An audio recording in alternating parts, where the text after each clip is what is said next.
کہتے ہیں کہ ایک بستی کے باسی بہت زیادہ جھوٹے تھے، یعنی وہ اس بستی میں رہنے والے جتنے بھی لوگ تھے ان کا جھوٹ میں ایک بڑا ریکارڈ تھا، اس ریکارڈ کو کوئی توڑ بھی نہیں سکتا تھا۔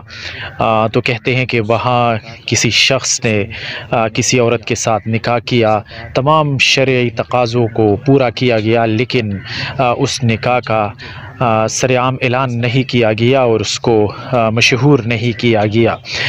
کچھ عرصے بعد میاں بیوی کے درمیان ناچاکی ہوئی اور بیوی کو شوہر نے مطلب جو شرعی اس کے حقوق ہے مہر وغیرہ وہ دینے سے انکار کر دیا۔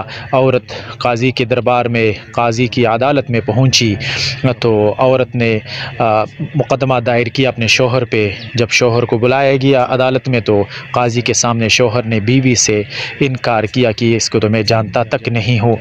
بیوی نے کہا کہ میرے نکاح کے فلاں فلاں گواہ ہیں۔ جب ان کو بلایا گیا گواہان کو تو گواہان نے بھی قاضی کے بڑی عدالت میں اس عورت سے انکار کیا کہ اس کی نکاح ہمارے سامنے نہیں ہوا۔ تو قاضی بہت پریشان تھا کہ اس کیس کا فیصلہ کس طرح کیا جائے۔ تو قاضی نے عورت سے پوچھا کہ کیا آپ کے گھر میں کتے ہیں؟ تو عورت نے کہا جی ہاں ہمارے گھر میں کتے ہیں۔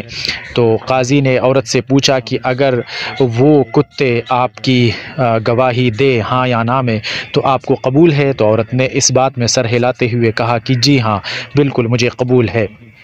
تو قاضی نے حکم صادر کیا کہ اس عورت کو متعلقہ جو شوہر ہے اس کے گھر لے جایا جائے، اور اگر کتے اس کو دیکھ کر بھونکے تو اس کا مطلب ہے کہ یہ عورت جھوٹ بول رہی ہے، کیونکہ کتے جس شخص کے ساتھ مانوس ہوتے ہیں اس کے سامنے بھونکتے نہیں ہیں، اور اگر وہ خاموش رہے تو یہ عورت سچی ہے۔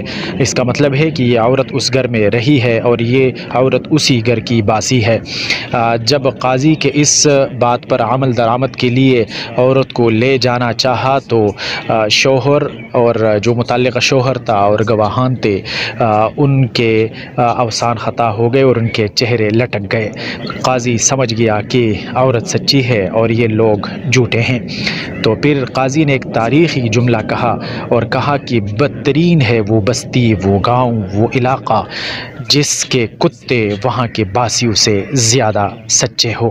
یقیناً ایسا کچھ ہو رہا ہے آج کل۔ ویڈیو دیکھنے کے لیے بہت شکریہ۔ آپ لوگوں سے گزارش ہے کہ آپ لوگوں نے اگر ہمارے اس یوٹیوب چینل